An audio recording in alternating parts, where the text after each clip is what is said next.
d'aujourd'hui, nous profitons de la publication du livre de Charles Saint-Preux, Mohamed V ou la monarchie populaire. Et à cette occasion, ce colloque a pour objet de réfléchir sur le rôle de l'institution monarchique au Maroc et par là sur ce qu'il est convenu d'appeler l'exception marocaine. Charles Saint-Preux le rappelle dans le précieux ouvrage qui vient de lui consacrer. Il rappelle qu'après le déclenchement de la guerre en 1939, le sultan Mohamed Ben Youssef ordonna de lire dans les mosquées du royaume un appel en faveur de la France et de ses alliés. Je lis un passage de cet appel. C'est aujourd'hui que la France prend les armes pour défendre son sol, son honneur, sa dignité, son avenir et les nôtres. Que nous devons tous être nous-mêmes fidèles aux principes de l'honneur, de notre race, de notre histoire et de notre religion. À partir de ce jour et jusqu'à ce que l'étendard de la France et de ses alliés soit couronné de gloire, nous lui devons un concours sans réserve, ne lui marchander aucune de nos ressources, ne reculer devant aucun sacrifice. On sait que les troupes marocaines qui participèrent au combat le firent avec beaucoup de vaillance, comme d'ailleurs, il ne faut pas l'oublier aussi, de nombreux régiments métropolitains, on ne dit pas assez. Mais c'est une unité marocaine, la première brigade de Spahi, qui gagna le titre de seul invaincu de la débâcle, après avoir combattu du Luxembourg à l'Aisne, puis sur la Somme, la Basse-Seine, la Loire et le Rhône. Chacun connaît évidemment l'appel du 18 juin du général de Gaulle, qui fut l'acte de baptême de la résistance, mais on connaît moins un autre appel, celui du souverain du Maroc, qui affirmait, avec beaucoup d'élégance et de lucidité, quelques heures après l'armistice du 22 juin, je cite encore, « Si la France était un petit pays, si l'histoire du peuple français ne datait que d'une cinquantaine d'années, nous aurions des craintes justifiées pour votre avenir. Mais votre pays étant l'immense et riche France, que je connais si bien, et l'histoire du peuple français étant cette histoire qui force l'admiration, ce serait un crime de douter des destinées de la France. » Mohamed V appela à éviter tout ressentiment anti-français. Il appela à nouer avec l'ancienne puissance coloniale des relations nouvelles, fondées sur la coopération, le respect, l'amitié. Et dans son discours du trône, suivant immédiatement son retour, le même 18 novembre 1955, il exposa clairement la ligne, je cite, « L'indépendance ne doit pas signifier un relâchement de nos liens avec la France. » Ainsi, sous l'impulsion du sultan, le Maroc allait donc jouer un jeu important dans la résistance française, notamment en aidant à la constitution secrète de l'armée de la revanche, en dissimulant des armes, des munitions, à la commission de contrôle germano-italienne qui avait été mise en place par les accords d'armistice. Et de même, tous les Marocains juifs se souviennent également avec émotion du ferme refus opposé par le sultan à l'application des lois du gouvernement Vichy contre les Juifs. Après avoir créé en mai 1943 à Alger le comité français de libération nationale, le général de Gaulle voulut rencontrer le sultan. Et là je cite quelques lignes des mémoires de guerre, chapitre l'unité. « Sous l'apparat officiel, dit le général, je pris contact d'homme à homme avec le sultan Mohamed Ben Youssef. » Cette relation, dans le contexte aujourd'hui euro-méditerranéen, et bien au contraire, à Rabat comme à Paris, nos dirigeants savent combien l'axe franco-marocain est stratégique pour nos deux nations. C'est un axe entre deux vieilles nations qui est aussi capital pour entretenir et intensifier le nécessaire dialogue entre les deux rives de la Méditerranée. L'actualité nous montre à quel point ce dialogue doit être tenu et c'est nécessaire. Assurément, la relation franco-marocaine a de beaux jours devant elle. Raison de plus. Dans son livre, Charles Saint-Preux rappelle que ce fut un souverain qui était un allié loyal, monsieur le ministre le rappelait à l'instant, et qu'il a joué ensuite un rôle important dans la conduite de son pays vers l'indépendance, qu'il a su maintenir, tisser des liens d'amitié avec la France, et qu'il a été un visionnaire dans de nombreux domaines.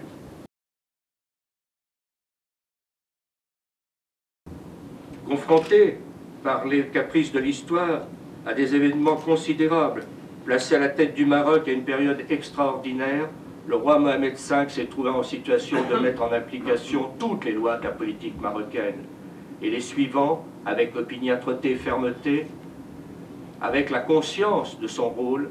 Il a été tout à la fois le roi restaurateur et le roi pionnier. Il a aussi démontré que la loi essentielle est le caractère bienfaisant, tout à la fois protecteur et visionnaire de la monarchie marocaine. Et cette monarchie, le roi Mohamed V sut la rendre populaire, au point de revendiquer, comme un titre de gloire, le fait d'avoir été nommé par la propagande coloniale le sultan des carrières centrales, ce quartier le plus humble de Casablanca.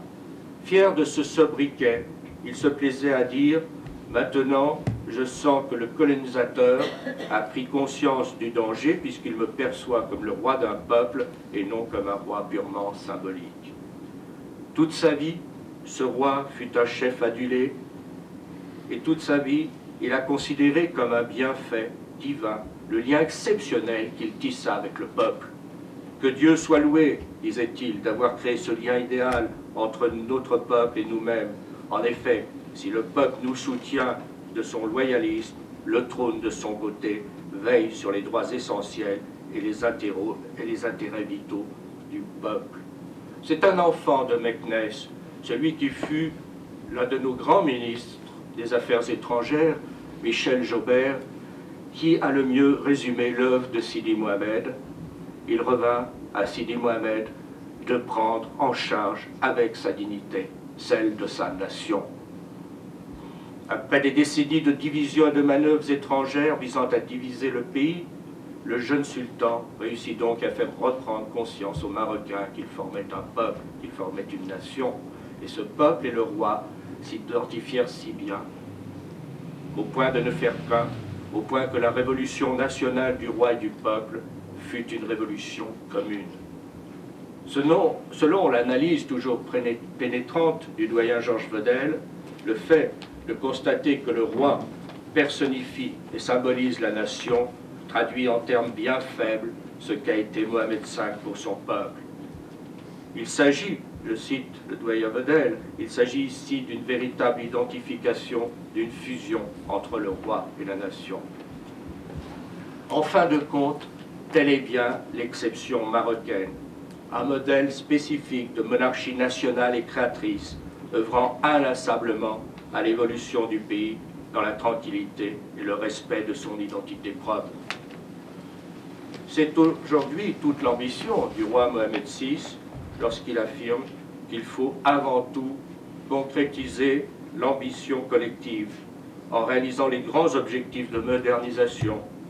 Je pense à la condition de la femme, aux réformes institutionnelles, à la mise en valeur des régions et de développement. Je pense aux grandes réalisations que sont Angers-Med ou le programme des énergies nouvelles, toutes choses dont nos amis parleront tout à l'heure. Il avait été l'artisan, patient et tenace, du renouveau d'une ancienne nation qui put ainsi retrouver sa place éminente sur la scène arabe, musulmane, africaine et internationale. Certes, il faut retenir l'action toujours déterminée, parfois héroïque, de l'homme qui fut l'âme de la libération nationale, celui qui protégea ses concitoyens juifs, celui qui choisit de lutter contre le nazisme allemand et fut fait à ce titre compagnon de la libération par le général de Gaulle, comme Monsieur le ministre vient de le rappeler. Mais il faut aussi insister sur l'action politique du monarque éclairé et réformateur. On a pu comparer Mohamed V à notre Henri IV, qui au lendemain des guerres de religion avait imaginé puis imposé une politique de réconciliation des Français. Il avait aussi redonné son prestige à l'État et jeté les bases de la grande œuvre de ses successeurs qui, profitant de l'unité retrouvée, de l'apaisement, purent bâtir une France plus forte et plus prospère. De même, Mohamed V fut-il tout à la fois le réconciliateur et l'artisan du renouveau marocain. Roi libérateur, il prépara les rênes des rois Hassan II, l'unificateur, et Mohamed VI, le réformateur. C'est ainsi que la monarchie continue inlassablement son œuvre au service d'une nation millénaire qui lui doit tout. En effet, Comme le roi Hassan II aimait à le répéter, les rois ont fait le Maroc. Et je serais tenté de dire que sans le roi, le Maroc risquerait fort de se défaire. À vrai dire, le roi et le peuple, le pays réel, sont liés par un pacte indissoluble. Or, ce pacte correspond ni plus ni moins à une juste application de ce que l'on pourrait appeler les lois de la politique marocaine. Pour toute nation, il y a le constant, le permanent, ce qui ne change pas, ce qui n'est ni vieux ni neuf, mais perpétuel. C'est ce qu'on appelle précisément les lois de la politique. Car la politique est une science. Elle ne doit en rien obéir au vu de l'esprit, aux billevesées idéologiques, à l'improvisation ou au calcul conjoncturel. La politique d'une nation suit des règles séculaires, transcendant les événements passagers. Elle obéit à des lois, s'identifiant à la vie nationale qui a ses nécessités auxquelles il faut satisfaire. Ces lois non écrites, mais souvent supérieures à toutes les constitutions écrites, sont les rapports nécessaires avec la géographie, la démographie, la psychologie, la façon de vivre, la croyance et l'histoire d'une nation. Pour ce qui concerne le Maroc, les lois de la politique nationale sont bien précises. D'abord, la sauvegarde d'un islam orthodoxe, modéré, combinant harmonieusement tradition et progrès. Un islam dont le souverain et commandeur des croyants est le meilleur garant, tout en veillant à écarter les dérives extrémistes ou rétrogrades. Au Maroc, la monarchie a traditionnellement la garde du bien commun. Elle fait prévaloir l'intérêt général face aux intérêts particuliers et égoïstes, face aux éternelles forces de dissolution. La monarchie marocaine fut de tout temps le principal acteur du progrès et du développement face au conservatisme de toutes sortes. En politique, nous le savons, le seul critère du bien, ce ne sont pas les idéologies, les utopies, souvent sanguinaires ou ruineuses. Le seul critère du bien, c'est l'intérêt public.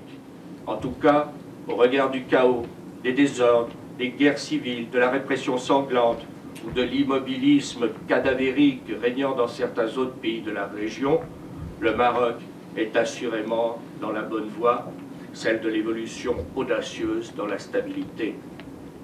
Le Maroc donne ainsi un bon exemple de maturité et de sagesse dont devraient s'inspirer les autres pays d'une région menacée par les aventures les plus périlleuses.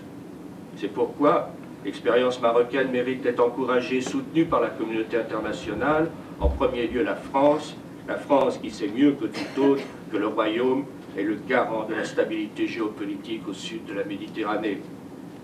Cela, mais aussi le souvenir de Mohammed V, compagnon de la libération, celui des combats communs contre l'Allemagne nazie, l'exceptionnelle loyauté qui a toujours prévalu entre Paris et Rabat, tout conduit la France et le Maroc à avoir ce lien si particulier qu'en l'occurrence, on peut parler d'amitié. Un petit peu par l'avant, par ce qui a précédé, en tout cas par une période et un personnage qui ont joué un rôle extrêmement important dans l'histoire du Maroc, à savoir le rôle du général Lyautey, résident général, devenu maréchal de France et qui a gouverné, entre guillemets, le Maroc aux côtés du sultan pendant 13 ans. Très tôt, dès 1912, il a voulu que le protectorat soit une réalité qui marche. C'est-à-dire qu'il n'a pas attendu de procéder par étapes, il n'a même pas attendu que l'ordre intérieur revienne au Maroc. Il ne s'est pas laissé arrêter par le fait que la guerre se déclenchait en Europe et allait durer près de 5 ans, et qu'à l'occasion de cette guerre, un certain nombre de tentatives faites par des agents étrangers ont cherché à susciter des troubles intérieures à l'intérieur du Maroc. Il ne s'est pas laissé troubler par cela, il a continué son œuvre de construction, en particulier de restauration de l'État marocain, qui était dans un état très affaibli à la veille de l'établissement du protectorat, et de restauration de l'État marocain, et de rétablissement dans sa pleine et entière autorité de la monarchie marocaine à travers la personne du sultan. Et il l'a dit à plusieurs reprises, notamment dans les communications qu'il a dû faire à l'époque avec les autorités politiques françaises. Je cite très exactement ce qu'il disait. Il disait que le Maroc était un empire historique, fort d'une grande tradition d'indépendance, avec sa hiérarchie administrative, l'Arsen, et même ses organismes sociaux.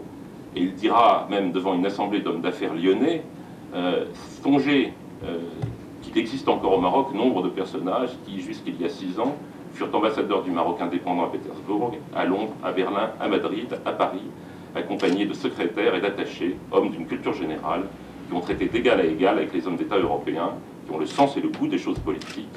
Rien de similaire n'existe en Algérie ni en Tunisie. Comment convaincre les élites marocaines que la France n'a pas pour projet d'administrer le pays à l'algérienne, c'est l'obsession de Lyautey, convaincre le Quai d'Orsay de ne pas se laisser aller à cette tentation. L'obsession de Lyautey, ça va être celle-là pendant les 13 années qu'il passe au Maroc, c'est de convaincre que son projet est tout autre, et que c'est un projet d'autant plus difficile que le Maroc est encore à ce moment-là, pour des raisons existantes, un pays compliqué où le principe d'unité le plus fort demeure le sultan. Donc, qui est connu, mais qui était connu depuis les années 50, est extrêmement claire, et elle n'est pas une sorte de surgissement subi, c'est le produit d'un certain nombre de documents, de rapports que Lyautey avait fait avec obstination aux autorités politiques françaises. Feront du Maroc un sujet de convoitise entre l'Espagne, la France et même l'Empire allemand. Elle se soldera par l'installation du protectorat, avec l'œuvre d'un homme, un compatriote lorrain, le maréchal Lyautey. 40 ans, le premier salon marocain qu'il ait pu voir, c'était en excursion scolaire. Il vit une relation apaisée avec l'Occident, Amérique comprise, et une relation qui peut être apaisante pour tout le monde arabo-musulman. Sous l'impulsion de Sa Majesté Mohamed VI, le Maroc connaît aussi une dynamique de développement liée non pas, comme beaucoup de ses voisins, à l'exploitation facile des ressources naturelles. Mohamed V, puis à l'époque de Hassan II, ont révélé la sensibilité du royaume chérifien à son intégrité territoriale, et c'est celle-ci qui se manifeste encore plus nettement lors des problèmes frontaliers, lors de la guerre des sables qui l'oppose à l'Algérie. On sait aussi que sur le fondement de l'avis de la Cour de 1975, de la Cour internationale de justice, habilement interprété, le sultan, le roi du Maroc alors, Hassan II, lance la marche verte, qui apparaît comme un acte politique, mais aussi comme un acte mystique, au nom de l'indépendance et de l'intégrité du Maroc. C'est une réponse à l'expectative des Marocains, plutôt, et à la fois une riposte à l'agressivité des voisins. Parce qu'il est situé à un point crucial des grandes routes maritimes, l'indépendance juridique, mais l'indépendance politique du Maroc est donc un élément essentiel de l'équilibre international. Cela s'est illustré au moment de la stratégie d'enveloppement de l'Union soviétique dans les années 70-90. Cela est illustré par le rôle d'intermédiaire du Maroc entre l'Europe et l'Afrique. Et l'on dira qu'une monarchie indépendante seule est un facteur de stabilité régionale et au-delà, un élément d'équilibre du monde arabe. Alors, quelle est l'implication de la monarchie dans cette notion de stabilité? Eh bien, la monarchie, et plus particulièrement la succession dynastique à l'œuvre dans une monarchie, est un gage de continuité, et donc elle a pour effet de favoriser la stabilité constitutionnelle, et les exemples des monarchies européennes que j'ai cités en sont un exemple. Mais on a des contre-exemples, j'y reviendrai un peu plus tard, par exemple l'Espagne, ou encore l'Espagne au XIXe siècle surtout, mais encore au XXe, et ainsi que surtout peut-être, dans le cadre d'une comparaison avec le Maroc, le cas de la Thaïlande. Le Maroc n'a de constitution que depuis 1962. Une monarchie a eu une constitution par nature et par destination, et il y a toujours eu, comme les droits fondamentaux en France sous l'Ancien Régime, il y a toujours eu une constitution du royaume du Maroc. Mais d'un point de vue formel, donc, c'est-à-dire moderne, le Maroc a une expérience assez récente, puisqu'elle remonte à l'indépendance. Mohamed V est encore très populaire, même dans nous qui ne sommes pas de sa génération, c'est justement par ces grands gestes de sagesse Il n'a pas, par exemple, comme il le fera plus tard pour avec l'Algérie, Mohamed V n'a pas profité du fait que la France était en guerre, où il aurait pu, par exemple, négocier avec l'Allemagne pour obtenir des négociations plus favorables. Il a attendu la fin de la guerre avec la France pour entamer des négociations sur la libération du Maroc. Parmi les déclarations les plus importantes, justement pour le recouvrement de l'unité territoriale, je voudrais citer le discours de Tanger prononcé en 1947, où le souverain proclame que le Maroc doit récupérer tous ses droits. Demande qui sera réitérée par la suite par le souverain marocain auprès des autorités coloniales. Je voudrais aussi signaler ici qu'en parallèle des actions directes du souverain, il y a eu aussi évidemment les actions des militants politiques ou du peuple. Mais ce qui est important, c'est tous ces mouvements de libération, aussi bien du nord jusqu'aux confins du Sahara, l'ont toujours été au nom du sultan. Si j'insiste sur ce fait, c'est que, pour rappeler l'actualité, c'est qu'aucun mouvement libératoire n'a été créé pour se séparer du Maroc. Même si certains ont été manipulés par la suite, tous les mouvements à la base ont été créés d'abord contre le colonisateur occidental, français ou espagnol. C'est important pour comprendre après la situation au Sahara. Le 29 octobre 1956, la conférence de l'actuelle Mohammedia mit fin au statut international de Tanger, qui redevient totalement marocaine. Si l'Espagne a accepté de négocier pour Tanger et le sous-protectorat de Sidi Ifni et de Tafayan, il n'en est pas de même pour les prises de Ceuta et de Melilla qui sont toujours sous colonie espagnole. Et pour moi, je pense que, et pour beaucoup de Marocains, on peut dire que ce sont les dernières colonies européennes occidentales en Afrique. Et l'Espagne aussi a tergiversé pour la décolonisation du Sahara, comme pour des raisons que j'expliquerai plus tard. Je voudrais apporter aussi justement quelques précisions sur la région du Sahara, comme l'ont rappelé ce matin les personnes. La souveraineté du Maroc sur le Sahara va au-delà même du Sahara, parce qu'il y a beaucoup d'écrits jusqu'au fleuve Sénégal, et on disait même que les prières à Tombouctou étaient dites au nom du sultan. Donc on peut prendre beaucoup d'actes d'échanges diplomatiques entre les États-Unis, l'Angleterre, la France, montre aussi bien que la souveraineté du Maroc sur le Sahara n'a jamais été remise en cause. Et même les tribus sahraouis qui ont lutté pour l'indépendance contre les Espagnols dès les années 50, comme les Rigibat ou les Maïrine, l'ont toujours fait au nom du sultan marocain. Et c'est donc pour rappeler cet attachement des provinces du Sud au Maroc que Mohamed V lui-même s'est rendu à Mohamed el-Rizlan dans le Sud le 25 février 1958 pour rencontrer les représentants des tribus sahraouis qui lui ont prêté allégeance. Mohamed V prononcera lors de cette visite ces mots. « Nous proclamons solennellement que nous poursuivrons notre action pour le retour de notre Sahara dans le cadre du respect de nos droits historiques et selon la volonté de ses habitants. » Je précise ici une petite parenthèse. Certaines personnes actuellement disent que si le Maroc revendique le Sahara, c'est avant tout pour les ressources naturelles. Or, vous voyez bien que cette revendication marocaine sur le Sahara date des années 50. Cette importance du consensus apparaît du reste singulièrement décisive dans le monde musulman et notamment au Maroc. Selon la tradition islamique, en effet, l'organe califal doit bénéficier de l'accord du consentement de la communauté. Le califat repose sur la persuasion, à la fois lors de son investiture et durant l'exercice de ses fonctions. En droit musulman, le calife reste l'élu et le mandataire de la communauté qui lui accorde sa confiance et sa soumission pour qu'il puisse remplir convenablement la mission qui est la sienne. À cet égard, Charles Saint-Preux rappelait que l'ijma, consensus, est une notion essentielle de l'islam sunnite, l'ijma qui, sur le plan politique, est, disait-il, la manifestation de l'adhésion. Prenant comme fil directeur le texte même de la Constitution marocaine tel que révisé en 2011, on peut examiner le rapport entre le souverain et les droits autour de deux axes.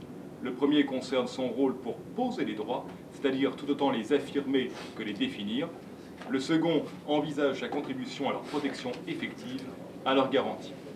Tout d'abord donc, le rôle du souverain pour poser les droits, la volonté royale. On nous permettra d'évoquer rapidement, avant toute chose, les libertés religieuses, même si on en a déjà parlé ce matin.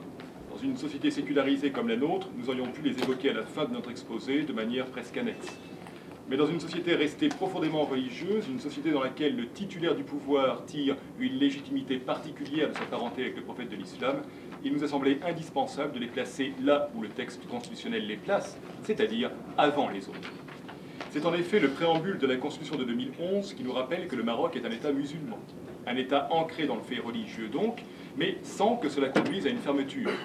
Mohamed V était, comme le rappelle Charles Saint-Prot, un homme d'une grande piété, remplissant scrupuleusement les prescriptions de la religion islamique. Mais piété ne veut pas dire sectarisme, et Henri Dubois-Roquebert rappelait que le souverain de l'indépendance avait le respect de l'opinion religieuse des autres. Dans cette continuité, selon le préambule de l'actuelle Constitution, je cite, « La prééminence accordée à la religion musulmane va de pair avec l'attachement du peuple marocain en valeurs d'ouverture, de modération, de tolérance et de dialogue pour la compréhension mutuelle entre toutes les cultures et les civilisations du monde. » L'article 3 de la Constitution traduit ces principes dans les faits, énonçant que l'islam est la religion de l'État qui garantit à tous le libre exercice des cultes. Et il le fait de manière significative alors que nous sommes dans un titre premier qui traite essentiellement des rapports entre pouvoirs publics. Lalla Aïcha est entrée dans l'histoire lors de la visite historique du sultan Mohamed V à Tanger en avril 1947. Et dans son ouvrage Mohamed V ou la monarchie populaire, Charles Saint-Prot écrit « Alors que le sultan avait tenu son fameux discours réclamant l'indépendance du Maroc dans les jardins de la Mendobia, la jeune princesse de 17 ans, qui était également une ardente nationaliste, prononça tête nue sur la place du Grand Soko une allocution invitant les femmes à évoluer et à prendre toute leur part dans la construction du Maroc moderne. Preuve de ce rôle d'avant-garde, dans l'émancipation de la femme marocaine, en novembre 1957, le magazine Time consacrait à la princesse sa couverture comme symbole de l'émancipation de la femme musulmane. Lalla Aïcha a été la première femme dans le monde arabe à exercer des fonctions diplomatiques, puisqu'elle a été, elle fut ambassadrice du Maroc en Grande-Bretagne de 1965 à 1969, en Grèce de 69 à 70, puis en Italie de 70 à 73. Il faut souligner que le roi Mohamed V lui-même encouragea sa fille dans cette voie, car il était un partisan convaincu de l'évolution des conditions féminines. Mohamed V défendit donc sans relâche une politique visant au développement de la condition féminine au Maroc. Il ne cessa de rappeler que ce n'était que justice en raison du rôle joué par les femmes dans la lutte de libération.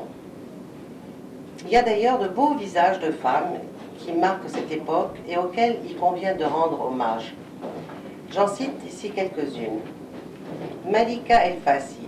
Elle a servi comme agent de liaison entre le sultan et les nationalistes. La jeune Touriya Chawir, qui a été la première femme pilote d'avion et qui, à l'âge de 19 ans, survola Rabat pour jeter des tracts célébrant le retour du sultan en novembre 1955. La monarchie a pu inspirer le développement en détaillant un peu le rôle du monarque qui apparaît, à mon sens, sous trois principales figures. Celle en quelque sorte de l'investisseur avisé, celle du garant de l'équilibre économique et social, et enfin celle du dispensateur des biens matériels, en cela fidèle à l'éthique musulmane. Il pourrait brosser un très rapide tableau de la situation économique actuelle du Maroc.